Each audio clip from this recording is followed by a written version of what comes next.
Yo, what's going on, everybody? It's your boy Big Lou. Welcome back to Steel City Muscle. I think episode 14. This might be my first video vlog or podcast.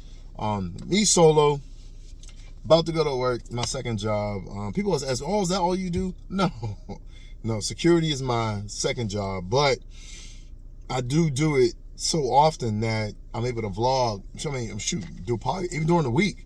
6-7 days a week. Anyway, Happy New Year. Happy 2023. I don't want to make this super long, but I do want to touch on a few things for this year. It's a new year. I mean, that doesn't really mean much anymore. If your energy is right, if the type of person you are is right, if you only change to better yourself because the date on your calendar changes, you got some bigger issues. I don't believe in New Year's resolutions anymore. Now I call them New Year's solutions. So I think you should, take the end of the year and evaluate the year. Say, what did I do well? What was the most detrimental to me? Did I spend too much money? Did I not train as hard? Did I not eat as well? Did I not be as good a friend? Did I not be as good a spouse? Like, it should be an evaluation period. December 30th to New Year should be an evaluation period. And then you come up with New Year's solutions, which means a New Year's happening, you should have solutions.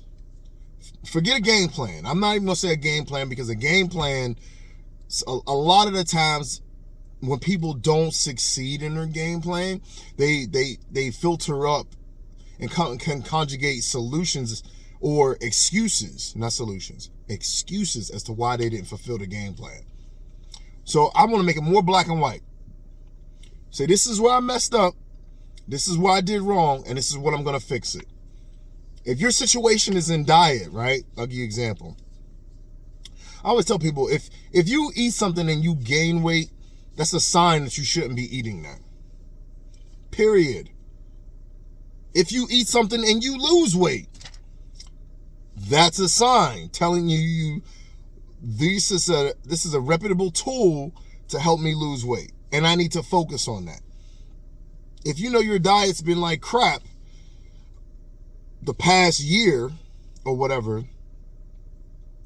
you know what you did to affect it negatively, you know what you did to affect it positively. Start implementing the more positive than negative. It's that simple.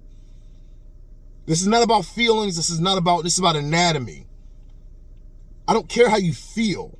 I always tell clients that I've trained, a fitness coach, I don't care about you from the neck up. I don't. This world is too overly sensitive.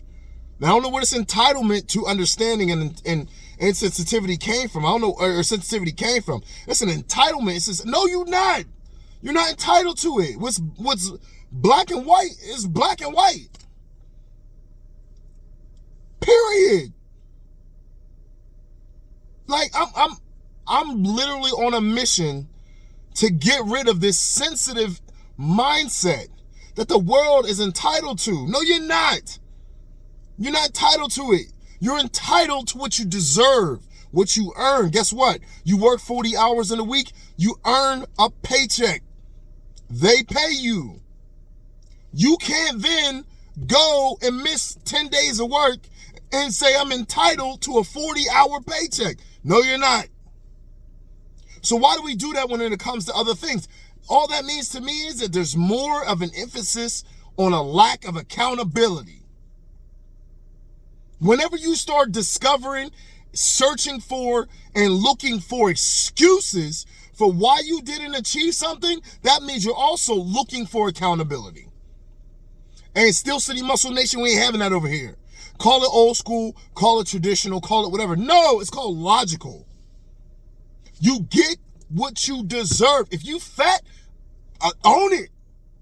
I'm fat. If you go to the doctors, guess what? They're going to tell you there's a clinical diagnosis. Once you reach 30 pounds overweight, you're obese. Once you reach 40 pounds over set target weight, you're morbidly obese. Are you going to get offended because his doctor told you that? No, but you're going to get offended because somebody on social media tells you that. A trainer tells you that. Your friend tells you that. You get offended. Make that make sense. You be offended, but you won't be offended if you have a heart attack from your obesity. You be offended because somebody didn't cater to your happiness emotion, but you don't want that same accountability. You don't want that same level of attention when somebody holds you accountable if you have a heart attack and you put your loved ones through trauma, seeing you suffer.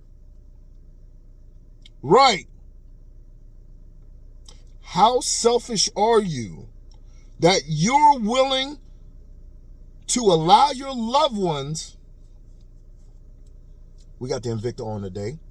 Zeus series. Yes, sir. You let your loved ones go through trauma because of your poor choices. Because you couldn't stop eating the pies and the cookies and the cakes and all that other shit which made you obese. What? Let me tell you something. If you say obesity was what makes me happy, then by all means, do your thing, king and queen. But what you don't do is sit there and say, I want to lose weight. I want to feel good. I want to look good. And the road to do that is by me not doing what is scientifically proven to improve my health, which is eating right, taking the proper nutrients to take care of your skin, your hair, your nails, your physique. If you choose to not do, you lose that right to bitch about it then. You lose that right because you don't deserve it. As a trainer, a fitness coach, somebody who's educated in that industry and who has also physically changed his body. And that's the problem with a lot of people. They judge fit people and they say, oh, well, you've always been that way. No, it wasn't. I was a skinny nerd. Then I became a fat fuck. I've been on both ends of the spectrum. But then I came back to the middle and said, no. We're going to self-improve and shut the fuck up and work. I talk more shit to myself than I do any client. But I always tell clients, when it comes to fitness, I'm like the Kobe Bryant and Michael Jordan of fitness. I tell people, you shouldn't train with me if you want to be lazy. You shouldn't. I've turned down clients. I've turned down money. I had a client come to me and say, hey, guess what? I want to get in shape, but I don't want to eat right. Don't talk to me, bro. Don't talk to me. I got nothing for you. Because now what you're doing is, that's like me saying, hey, guess what? I want to go buy that $100,000 car, but I only got 10 grand. But I want that car. I'm passionate about it. I know everything about it, but I want that car.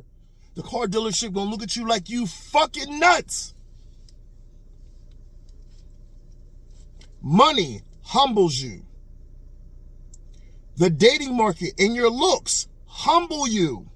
Because you can feel what you feel. You can say what you want. Guess what? If you don't got enough money, the world's gonna let you know. You don't got enough money to get that Gucci bag, you're not buying Gucci. You don't have enough money to get the Louis Vuitton, you're not getting Louis Vuitton. You could think you're a dime, a piece, a 10, and guess what? If you alone, you don't get no sexual attention from the opposite sex, guess what? You're not a 10. You're not. Sorry. And it's not about making people feel bad. This is why, man, this is not, bro, it's not even bullying. It's we need to bring realism back, man. Authentication, being genuine, being honest with each other. Because what you're doing is when you ignore reality, you're also ignoring work ethic. That's what you're doing. If you're saying, you know what, I can reap the benefits in getting a bad chick, I can reap the benefits of getting a bad dude, and I can be ugly, guess what? You're not going to work hard to take care of yourself. I'll give you a great analogy. If you have a child who's bad as hell, they get bad grades, they got bad behavior, and you go and buy them all this shit on Christmas, guess what? You just incentivize the child's bad behavior. Let that child know, oh, Christmas is coming up. You still buy them the PlayStation, you still buy them clothes, you still buy them everything that they want. You just Why would I be good as a kid? Why would I be good when I know you're going to give me whatever I want regardless? Now, take that analogy and that mindset, transfer it over to relationships, transfer it over to fitness. Transfer it over. That's one thing about fitness. What I love about it is 100% pure accountability. Whether you like it or not, how you feel doesn't mean shit. Let me tell you something. I know some in shape people who still feel they're out of shape. They haven't done enough. Their feelings don't fucking matter. They're in shape. Period. That's it. But accept the fact that you lose the privilege of complaining if you don't put in the work. Oh, it's hard. Man, this world is so soft. Why you want something that's hard? Because let me tell you something.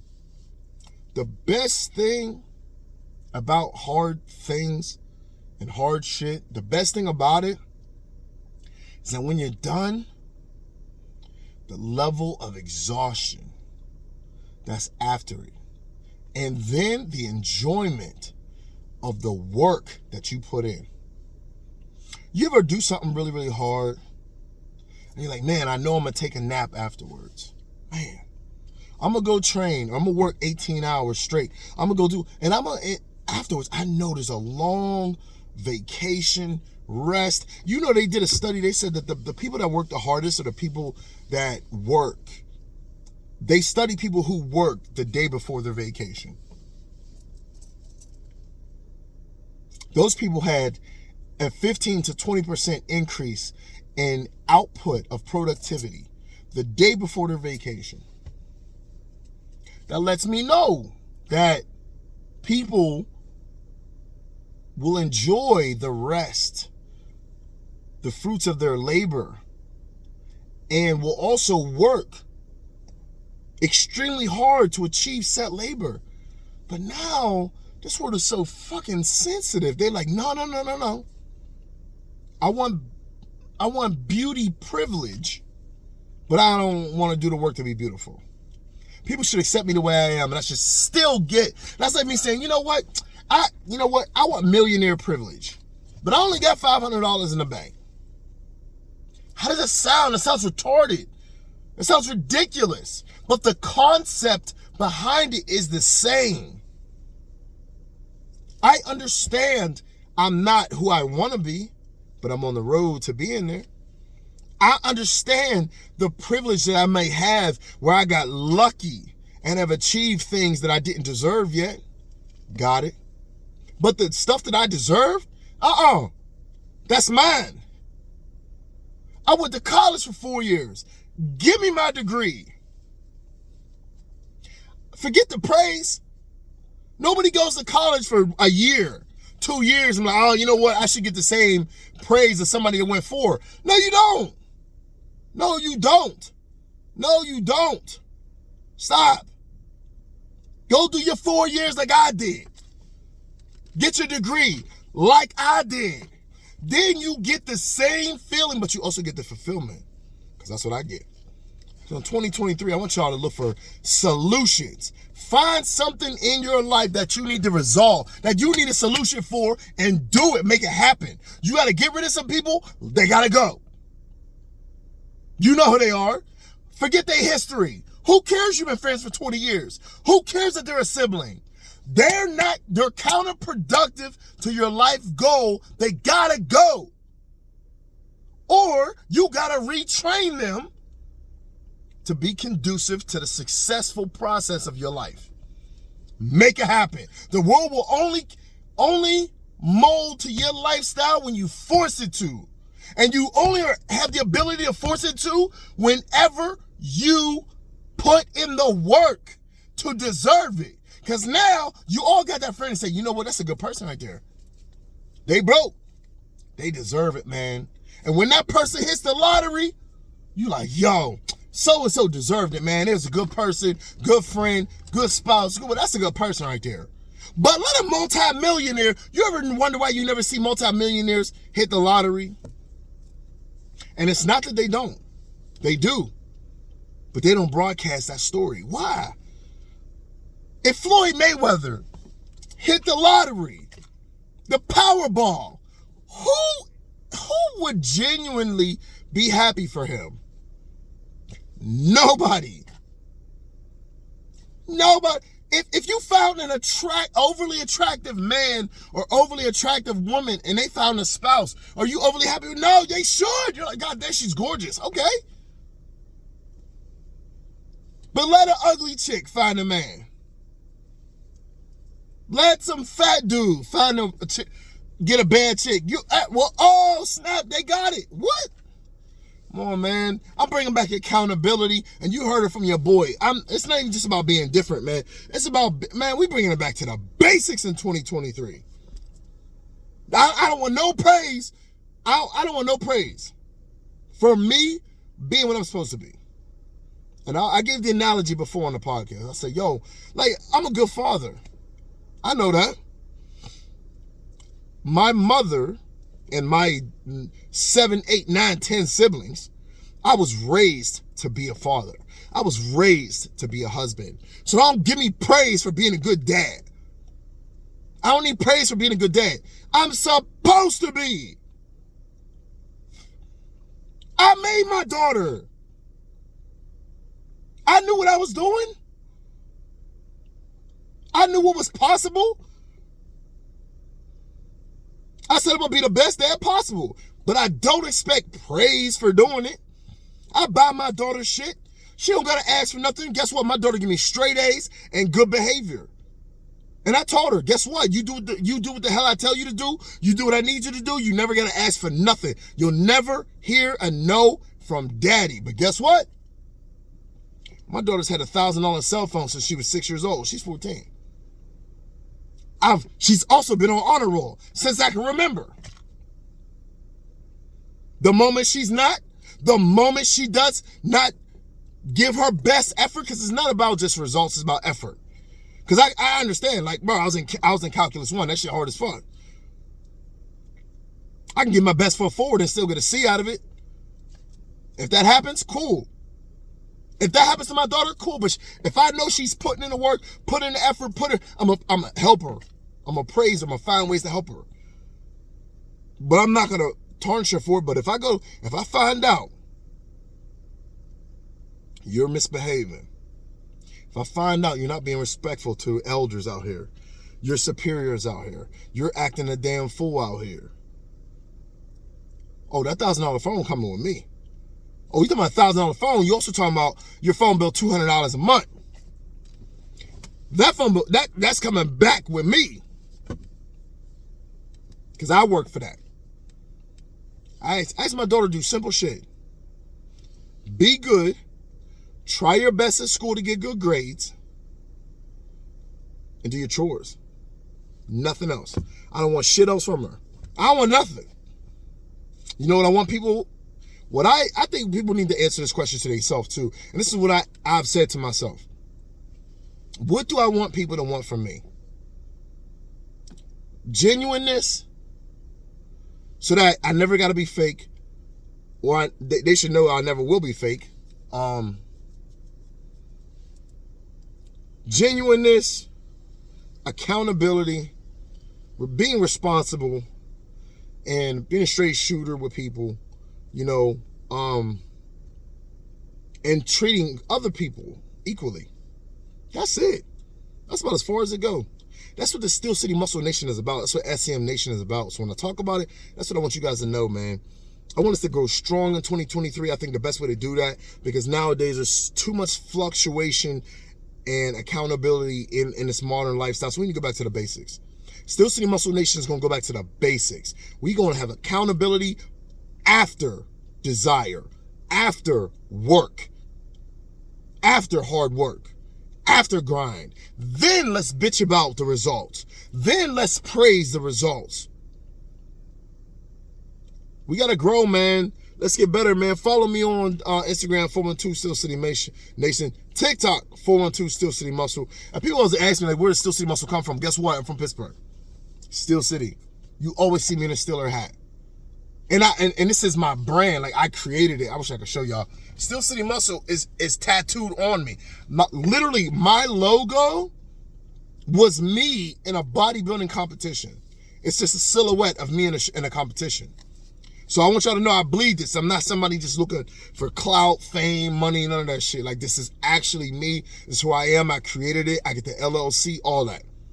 Website coming back. Merch coming soon. More podcasts, more guests, more video vlogs coming soon. Just got more camera equipment and stuff like that. I want to shout out, man, CJ on 32s. Big shout out. I follow his channel. Go follow CJ on 32s. Very inspirational, very realistic dude who gets a lot of hate and a lot of love. I also support Andrew Tate. I don't care what nobody say, I do. He's a traditionalist, dude keeps it real. At the end of the day, if you like or hate somebody, you got to respect the fact that they keep it real and they have genuine thoughts. And my prayers shout out to the DeMar family, dude from Buffalo Bills. I watched that game. I saw what happened live. I played the game from Little League all the way up to semi-pro. I never experienced nothing like that. I mean, I've torn my teres minor, which is a muscle that wraps around your body, and literally have went handicapped. Like, felt numbness in half my body for days. So I know what that feels like, what being paralyzed feels like, or a major injury. I've broken ankles, and like, I've been through a lot of stuff, which is irrelevant right now. I've never been to cardiac arrest except for an allergy bad reaction that I've had, so I know what cardiac arrest feels like. It's an awful experience. What this man is going to go through, trust me, man, donate to him. I understand it's charity, but donate to him, because the NFL is not taking care of this man properly. This guy's still on a rookie deal. This guy's not guaranteed Social Security. He's not guaranteed a pension. He doesn't qualify for those things yet. We need to do a GoFundMe for him, because this guy needs it.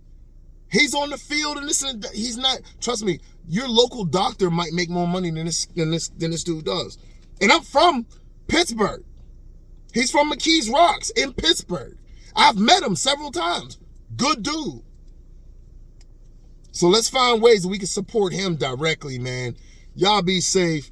Happy New Year. Holla at your boy, 412 Steel City Muscle. We're going to do more pre-security vlogs, and I might do another one. I might go live on Instagram tonight after this, because usually when I work security, something crazy happens afterwards. So we might go live. I want some more opinions from ladies, fellas. Let's go. Holla at your boy. 32 gang. Peace.